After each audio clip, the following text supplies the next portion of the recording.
আজি অলপ ওলাই আহিছিলোঁ ইমনক লৈ ভাবিলোঁ চুলি কটাই নিওঁ বুলি তাৰ চুলিখিনি বহুত বেছি বাঢ়িছে আৰু বেছি যেতিয়া চুলিখিনি বাঢ়ে বহুত ক্ষীণ লাগে আৰু খাবলৈ ববলৈও মন কৰা নাছিলে ডক্টৰ তালৈকো লৈ আহিলোঁ দেখাই লৈ যাওঁ বুলি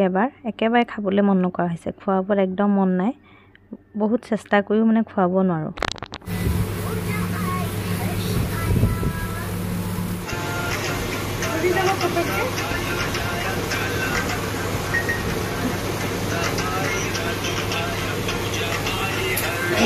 लेकिन कौन छोटा करेंगे थोड़ा छोटा करो खरा उठना चाहिए जैसे पहनने पतला नहीं होगा Oh,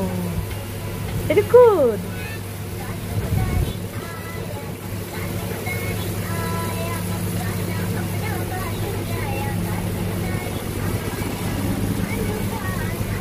আৰু এফালে অবিনাশক একেবাৰে পিতেকক হিৰো বনাই দিবলৈ কৈছে একেবাৰে মানে অবিনাশৰ নিচিনাকৈ কাটি দিবলৈ কৈছে সি বিশেষকৈ অইন ল'ৰা ছোৱালীবিলাকে যিমান আমনি কৰে ইমান আমনি নকৰে অকণমানটো কৰিবই সেইখন ইমান মানে ক'ব নোৱাৰি আৰু তথাপিও মানে মোবাইলটো দিওঁতেনে ধুনীয়াকৈ কাটিবলৈ দিছে